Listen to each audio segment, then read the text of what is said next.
Good morning बच्चों। Welcome to DSC deep school of economics. Myself Sudhir sir.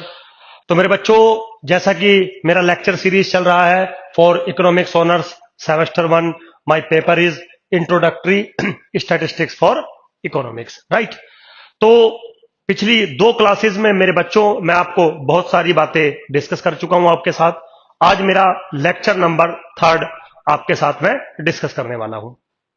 So basically अगर आप class 1 को देखें तो क्लास 1 में हमने आप लोगों को क्या पढ़ाया था?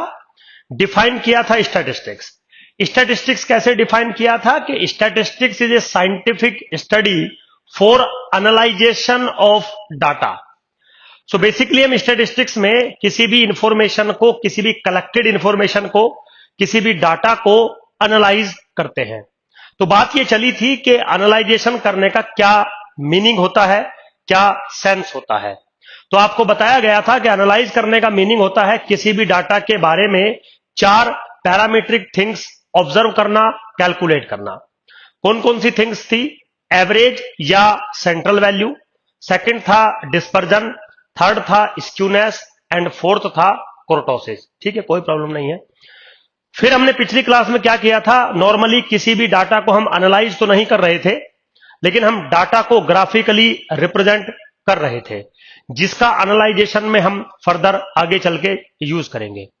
तो मेरे बच्चों, आज जो मेरी क्लास है उसके अंदर मैं अब आपको यह पढ़ाने वाला हूं कि आप डाटा को कैसे एनालाइज करते हैं। तो डाटा दो टाइप का होगा मेरे पास, फ्रीक्वेंसी डाटा और प्रोबेबिलिस्टिक डाटा। मैं पहले भी ये बातें आपको बता चुका हूं। तो आज की जो मेरी क्लास है या आने वाली मेरी जो कुछ क्लासेस हैं वो फ्रीक्वेंसी डाटा को एनालाइज करेंगी। उसके बाद जब आपका सेकंड यूनिट स्टार्ट हो जाएगा, दैट इज प्रोबेबिलिटी थ्योरी, उसके अंदर हम किसी भी प्रोबेबिलिस्टिक डाटा को एनालाइज करेंगे। तो पूरे स्टैटिस्टिक्स में हमें डाटा को एनालाइज ही करना होता है, नथिंग मोर। लेकिन डाटा क्योंकि दो कैटेगरी में होता है तो एनालाइजेशन के भी बहुत सारी कैटेगरी हमें बनानी पड़ती है। तो जो पहला मेरा डाटा होता है फ्रीक्वेंसी डाटा या फ्रीक्वेंसी डिस्ट्रीब्यूशन, वो मैं आज की क्लास में आपके साथ डिस्कस करूंगा। तो जब हम एनालाइजेशन की बात करते हैं तो सबसे पहले एवरेज या सेंट्रल वैल्यू हमारे माइंड में आती है। ठीक है बच्चों। अब जो मेजरमेंट ऑफ सेंट्रल वैल्यू या एवरेज होता है उसको हम मेजरमेंट ऑफ लोकेशन भी कहते हैं।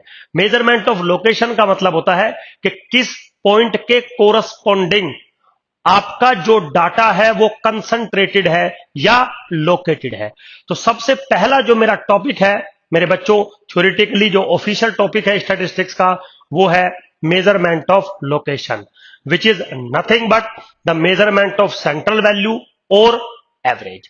तो without wasting the time let us start my topic which is measurement of location, average या सेंट्रल वैल्यू। तो मेरे बच्चों, सेंट्रल वैल्यू या एवरेज कैसे कैलकुलेट होगा, किन किन फॉर्मूलों से कैलकुलेशंस मिलेगी, वो तो एक अलग बात है। सबसे पहले मीनिंग आता है कि सर एवरेज या सेंट्रल वैल्यू या मेजरमेंट ऑफ लोकेशन का मीनिंग क्या है, क्या सेंस है, आप हमें क्या कहना चाहते हो या आप हमें क्या पढ़ाना चाहते हो, मेन चीज है ये। तो अगर मेरे बच्चों आप कोई बुक पढ़ेंगे तो सिंपली उस बुक में लिखा होता है कि एवरेज और central value is a number which represents the whole data.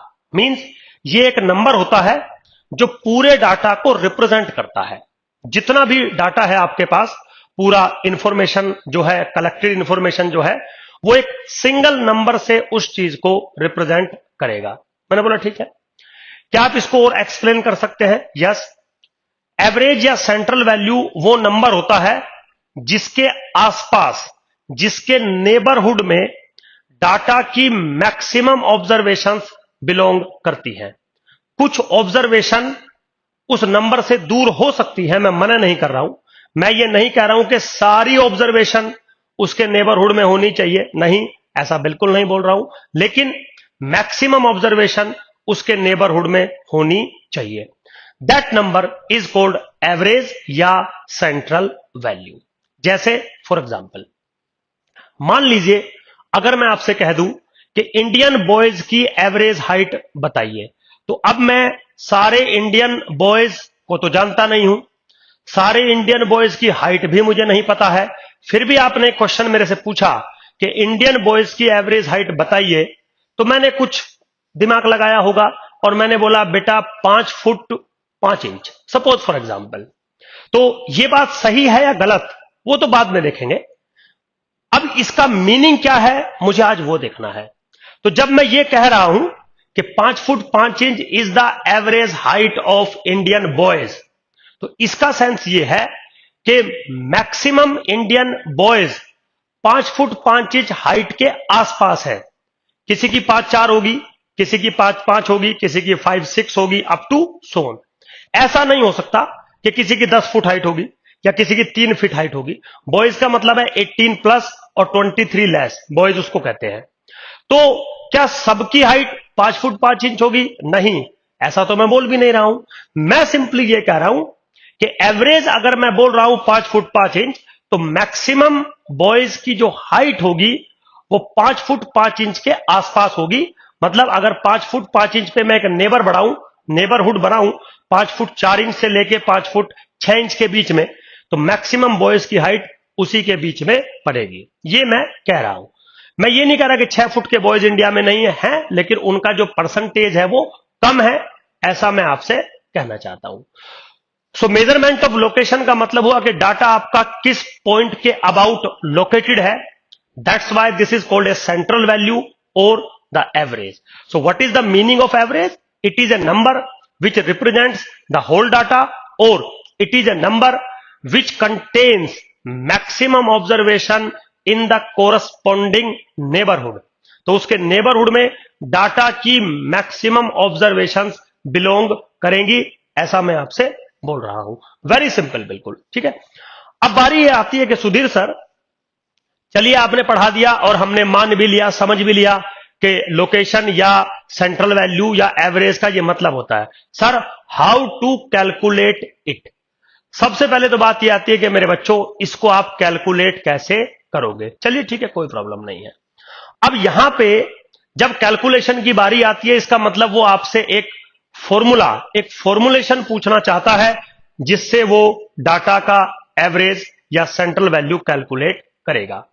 तो यहां पे एक छोटी सी प्रॉब्लम है।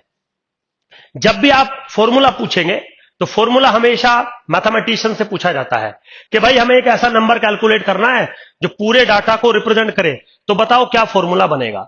तो जब मैथमेटिशियन से ये बात पूछी गई कि बताओ क्या फॉर्मूला बनेगा, तो मैथमेटिशियन ने ये क्वेश्चन पूछा कि आपका जो डाटा है वो किस फॉर्मेट का है, किस टाइप का है।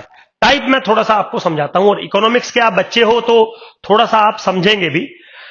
इकोनॉमिक्स में जब आप यूटिलिटी पढ़ते हैं तो शायद आपने 2 टाइप की यूटिलिटी पढ़ी होगी। One is cardinal utility, another is ordinal utility. Cardinal utility और ऑर्डिनल यूटिलिटी में यह डिफरेंस होता है कि कार्डिनल यूटिलिटी को कंपेयर कर सकते हैं और कंपैरिजन का मैग्नीट्यूड भी बता सकते हैं। ऑर्डिनल यूटिलिटी कंपैरेबल तो होती है बट उसके कंपैरिजन का मैग्नीट्यूड नहीं बता सकते। तो मेरे बच्चों, ये जो कार्डिनल यूटिलिटी और जो ऑर्डिनल यूटिलिटी आप पढ़ते हैं इकोनॉमिक्स में, एक्चुअली ये मैथमेटिकल टर्म्स हैं। तो मेरा जो डाटा होता है, डाटा भी 2 फॉर्मेट का होता है। डाटा 2 फॉर्मेट का कैसे होता है? One data is numerical data और cardinal data, another type of data is ordinal data और positional data.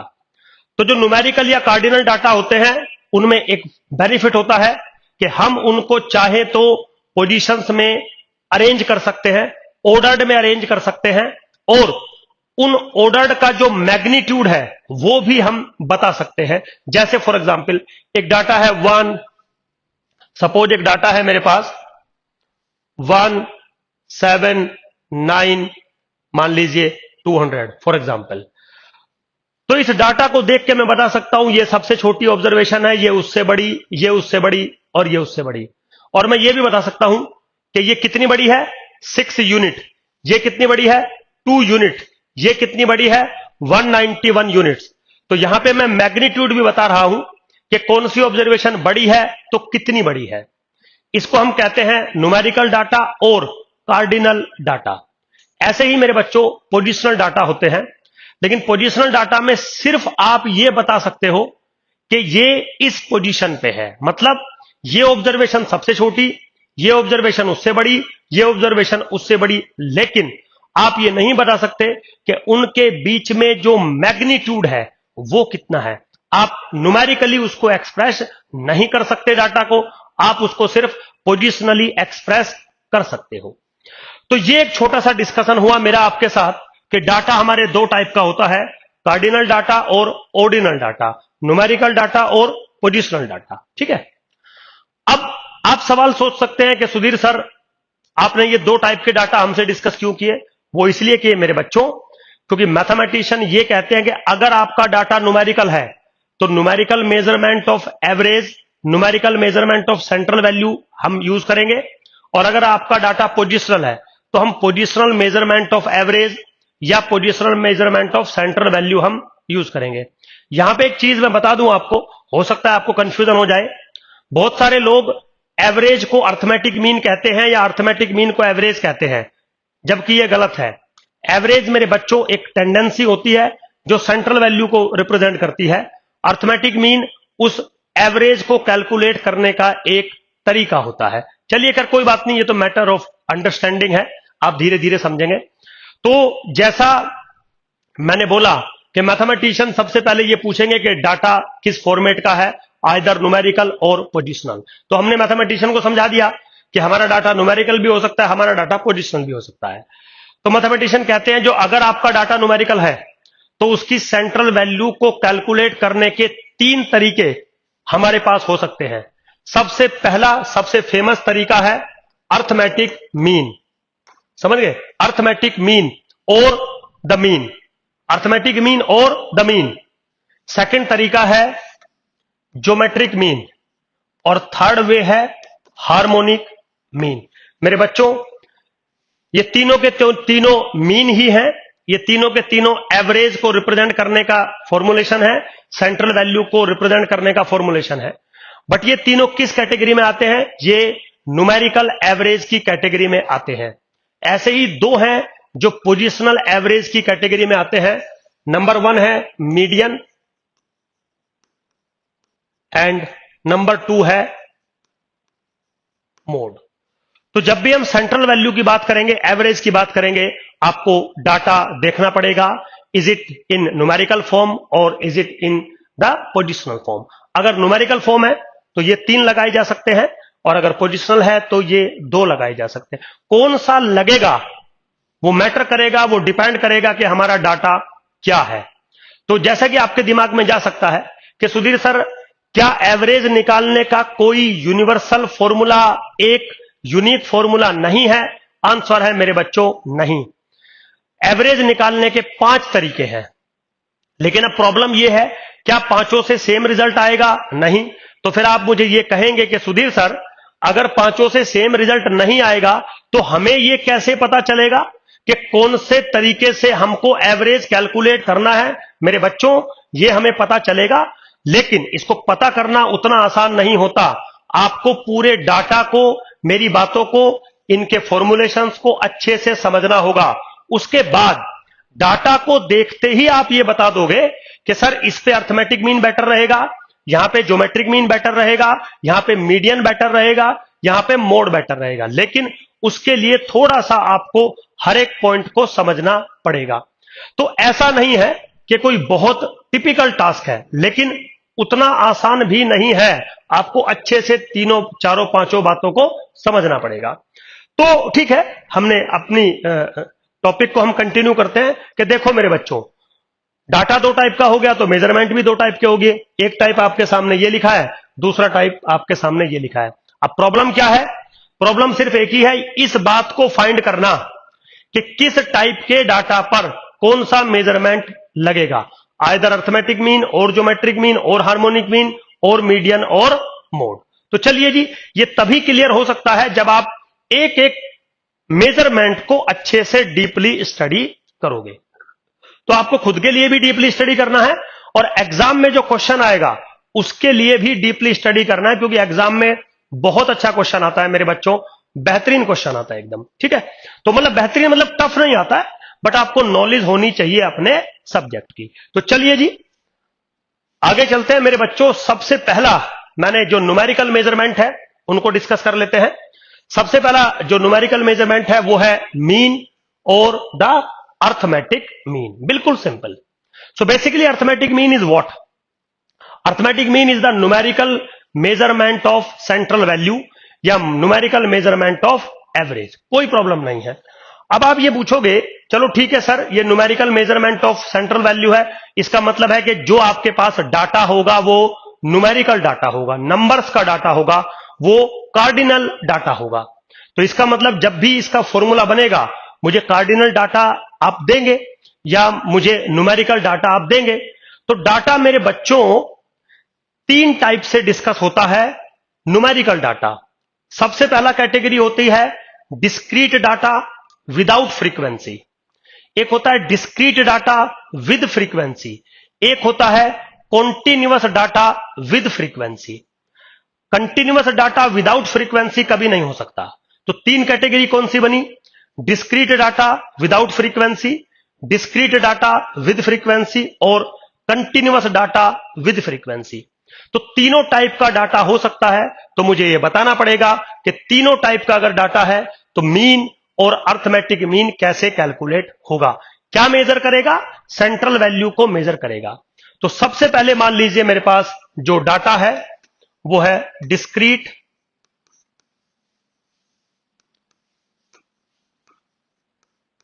Without frequency data. ठीक है बेटा, डिस्क्रीट डाटा है विदाउट फ्रीक्वेंसी। सबसे पहले तो कोई बच्चे के दिमाग में जा रहा होगा कि सुधीर सर डिस्क्रीट क्या होता है? मेरे बच्चों, in mathematics everything which is countable is called discrete. हर वो चीज जिसको मैं काउंट कर सकता हूं, 1 2 3 4 5 x1 x2 x3 x4 x5 x6 up to so on, everything which is countable is called discrete. तो डिस्क्रीट डाटा जो होते हैं विदाउट फ्रीक्वेंसी वो कैसे होते हैं? x1 x2 x3 up to dot dot xn। Simple data दे दिया विदाउट फ्रीक्वेंसी। विदाउट फ्रीक्वेंसी का मतलब यह है कि हर एक ऑब्जर्वेशन सिर्फ डाटा के अंदर एक बार रिपीट हो रही है, उससे ज्यादा बार रिपीट नहीं हो रही है। यह मतलब होता है इस चीज का। चलिए कोई बात नहीं। अब बारी आती है कि सर अर्थमेटिक मीन कैसे कैलकुलेट होगा। तो मेरे बच्चों सबसे पहले तो डिनोट कैसे होगा?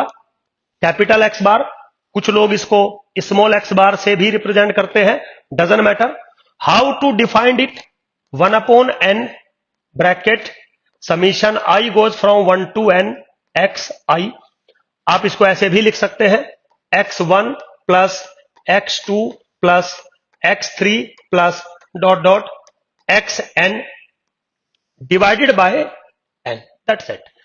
तो क्या फॉर्मुलेशन बनी कि अगर आपके पास डिस्क्रीट विदाउट फ्रीक्वेंसी डाटा है तो आप सारी ऑब्जर्वेशन का सम कर दीजिए, डिवाइडेड बाय नंबर कर दीजिए, जो भी नंबर बन के आएगा that is your arithmetic mean. बिल्कुल सिंपल।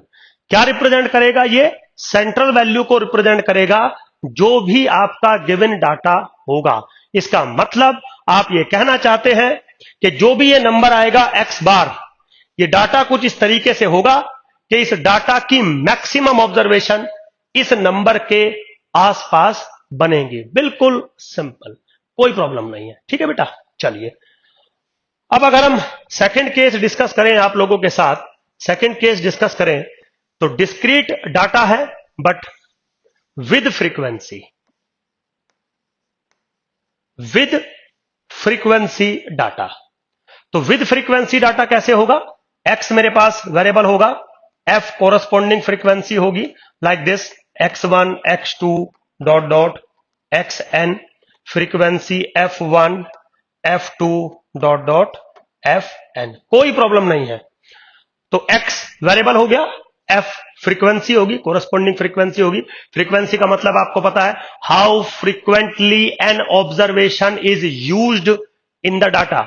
मतलब कोई भी ऑब्जर्वेशन कितनी बार डाटा के अंदर रिपीट हो रही है। This is your discrete frequency scenario. तो यहां पे जो अर्थमेटिक मीन का फॉर्मुलेशन बनेगा बिल्कुल सिंपल, रूल वही है, बस नोटेशन रिप्रेजेंटेशन थोड़ा सा चेंज हो सकती है. Now this is 1 upon capital N summation I goes from 1 to small n frequency into the variable where capital N is nothing but the total frequency. I goes from 1 to n f of I. That's it. तो पिछले वाले में 1 upon small N किया था, यहां पे 1 upon capital N है, बिल्कुल फॉर्मुलेशन सेम है लेकिन नोटेशन थोड़ी सी डिफर है. वहां पे समीशन एक्स आई था, यहां पे summation f i into x i है. तो वो क्या कर रहा है बेसिकली, वो कह रहा है फ्रीक्वेंसी का मल्टीपल करिए with the corresponding of values, उन सब का सम करिए डिवाइडेड बाय टोटल फ्रीक्वेंसी से आप डिवाइड कर दीजिए. मतलब this is equal to f1 into x1 plus f2 into x2 plus dot dot fn into xn divided by f1 plus f2 plus dot dot fn. मेरे बच्चों बिल्कुल very simple, कोई rocket science नहीं है. ठीक है, तो ये केस था मेरा जब आपका डाटा डिस्क्रीट होगा बट विद फ्रीक्वेंसी होगा. फॉर्मुलेशन कुछ इस तरीके से वर्क करती है. चलिए जी आगे चलते हैं. अब मेरे बच्चों थर्ड केस लेके चल रहा हूं मैं, कॉन्टिन्यूअस डाटा या फिर क्लास इंटरवल डाटा. ठीक है जी, तो कंटिन्यूअस डाटा या फिर क्लास इंटरवल की फॉर्मेट का एक डाटा होता है. वो कुछ ऐसे होता है जैसे 0 to 10. ठीक है, तो हम उसको ऐसे लिख देते हैं CI class interval corresponding frequency. तो मान लो क्लास इंटरवल है 0 to 10, इसके कोरस्पॉन्डिंग फ्रीक्वेंसी f1, फिर है 10 to 20, इसके कोरस्पॉन्डिंग फ्रीक्वेंसी f2, फिर है 20 to 30, इसके कोरस्पॉन्डिंग फ्रीक्वेंसी दिस वन, फिर है मान लीजिए 30 to 40, इसके कोरस्पॉन्डिंग फ्रीक्वेंसी f4. बिल्कुल सिंपल. अब अगर इस टाइप का डाटा और आपसे अर्थमेटिक मीन पूछ लिया जाए तो कुछ नहीं करना आपको. सबसे पहले आप एक्स वेरिएबल जनरेट करेंगे. सबसे पहले आप एक्स वेरिएबल जनरेट करेंगे. एक्स वेरिएबल क्यों जनरेट करेंगे, क्योंकि जो फॉर्मुलेशन है वो क्या है, फॉर्मुलेशन तो summation f i into x i divided by total frequency है. तो चलिए जी, फ्रीक्वेंसी भी पता है आपको, टोटल फ्रीक्वेंसी भी आप निकाल लेंगे, लेकिन जो वेरिएबल है एक्स आई वो आप कहां से निकालेंगे. तो उसको जनरेट करने का यह तरीका होता है कि जो भी क्लास इंटरवल आपको दिया गया है उसकी मिड वैल्यू कोरस्पॉन्डिंग लिख दीजिए.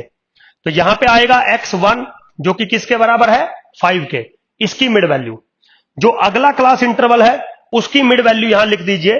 क्या आएगा x2 which is by default 15, this plus this by 2, या इनके बीच का जो डिफरेंस होगा उसको आपको करना पड़ेगा. मतलब a प्लस बी बाई 2 करना पड़ता है. Now this is what a plus b मतलब 50, यानी कि x3 किसके बराबर आ गया 25. Now x4 is what 35. ठीक है बेटा, अब ये वही ओरिजिनल डाटा आपके सामने हो गया जैसा आपको चाहिए था. अब आप अर्थमेटिक मीन इजी निकाल सकते हैं. Summation f of i into x i divided by capital N. बिल्कुल सिंपल निकलेगा. बस इतना ही फर्क है कि अगर आपका क्लास इंटरवल का फॉर्मेट दिया है तो पहले आपको एक्स वेरिएबल पे काम करना पड़ेगा, एक्स वेरिएबल आपको कैलकुलेट करना पड़ेगा. तो कोरस्पॉन्डिंग एक्स आई जो होगा this is nothing but arithmetic mean of lower limit and upper limit. मतलब अगर क्लास इंटरवल है ए टू बी तो वैल्यू कैसे निकलेगी, ए प्लस बी बाई 2 करके आपकी वैल्यू निकल सकती है. बिल्कुल वेरी सिंपल मेरे बच्चों. ठीक है बेटा, अब यहां पे एक बात बता दूं आपको, छोटी सी अभी एक क्वेश्चन मैं लूंगा आपके सामने कि बहुत बार क्या होता है, डाटा हमारा बहुत लार्ज हो जाता है, करोड़ों में हमारा डाटा हो जाता है. तो हम उस डाटा को स्मॉल करने के लिए एक वर्क करते हैं जिसको हम कहते हैं स्केल डाउन करना, जिसको मैथमेटिकली कहते हैं change of origin and change of scale. समझ गए, change of origin and change of scale. तो चेंज ऑफ ओरिजिन और चेंज ऑफ स्केल का क्या मीनिंग है आज आपको मैं समझाता हूं पहले, फिर हम आगे क्वेश्चन लेंगे. मान लीजिए आपको कोई डाटा उसने दे दिया x और फ्रीक्वेंसी दे दी f। तो डाटा है x1 x2 up to dot dot xn, frequency है f1 f2 dot dot fn। ठीक है, अब वो कहता है कि ये जो डाटा है ये लार्ज डाटा है, बिग डाटा है, तो आप इसको स्केल्ड कर दीजिए। तो हम एक नया वेरिएबल डिफाइन करते हैं y, which is equal to ax plus b। तो बेसिकली आप क्या कर रहे हैं, आप जो आपका डाटा है उसमें एक फिक्स कांस्टेंट की मल्टीप्लाई कर रहे हैं और एक फिक्स कांस्टेंट को आप ऐड कर रहे हैं। पॉइंट टू बी नोटेड, आप मल्टीप्लाई करें या आप ऐड करें, एक तो डाटा की हर ऑब्जर्वेशन में वो होगा। इसका मतलब है कि yi is equal to axi plus b for all i goes from 1 to n। तो जितनी भी ऑब्जर्वेशन है डाटा की, सब में ये जो सिनेरियो आपने बनाया, जिसको आप चेंज ऑफ ओरिजिन और चेंज ऑफ स्केल कह रहे हैं, वो करना पड़ेगा आपको, ताकि डाटा स्केल्ड हो जाए। कोई प्रॉब्लम नहीं है। अब यहां पे a और b रियल नंबर है, a 0 नहीं हो सकता, b 0 हो सकता है। a में बी पॉजिटिव नेगेटिव, b में बी पॉजिटिव नेगेटिव, डजंट मैटर। तो कोई भी नंबर आप डाटा में ऐड करें और सब्ट्रैक्ट करें, उसको कहते हैं चेंज ऑफ ओरिजिन। और अगर कोई भी नंबर आप पूरे डाटा में मल्टीप्लाई करें या डिवाइड करें, उसको कहते हैं चेंज ऑफ स्केल। तो हम चेंज ऑफ ओरिजिन और चेंज ऑफ स्केल करके डाटा को कन्वर्ट करते हैं।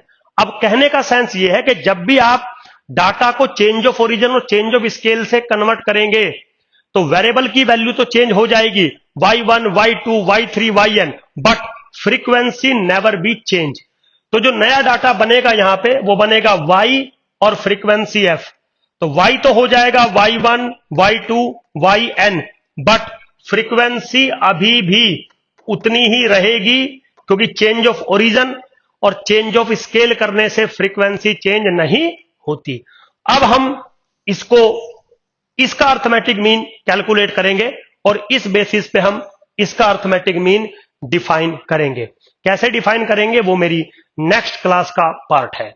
यहां पे सिंपली मैंने आपको इतना समझाया कि अगर आपका डाटा लार्ज है, तो उस डाटा को स्केल करने के लिए एक मैथमेटिकल टूल्स है मेरे पास, that is change of origin and change of scale.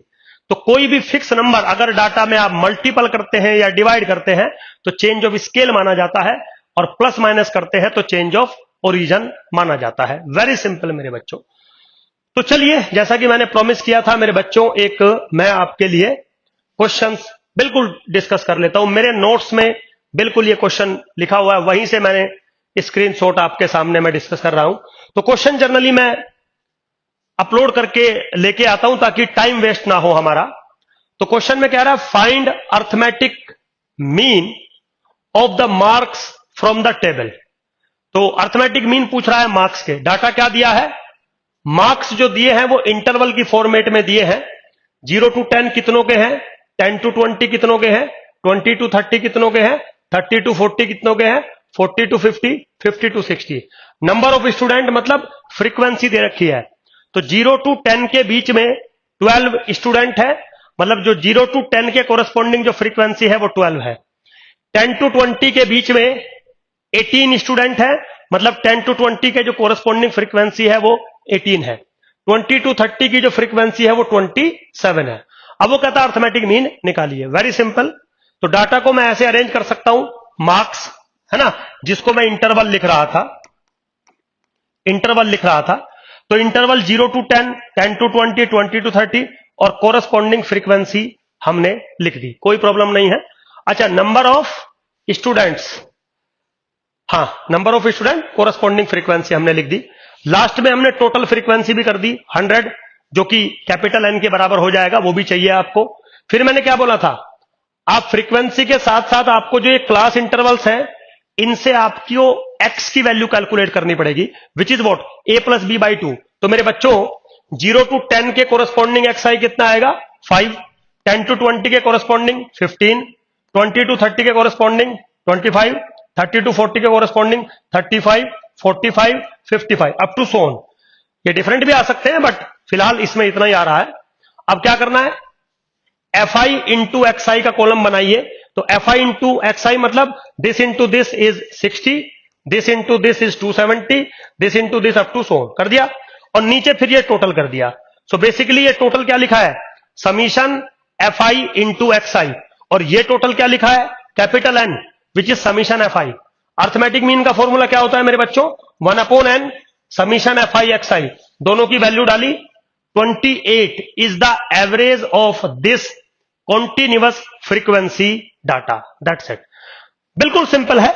आज की क्लास में मैंने सिर्फ आपको अर्थमेटिक मीन डिफाइन किया है। अभी अर्थमेटिक मीन खत्म नहीं हो गया, लगभग 2 से 3 small small videos, approximately half an hour का मैं वीडियो बनाता हूं बच्चों, उससे ज्यादा नहीं बनाता हूं, इतना बहुत है। तो लगभग 2 से 3 वीडियो मेरा और आएगा, तब जाके आपका जो मीन है वो कंप्लीट होगा।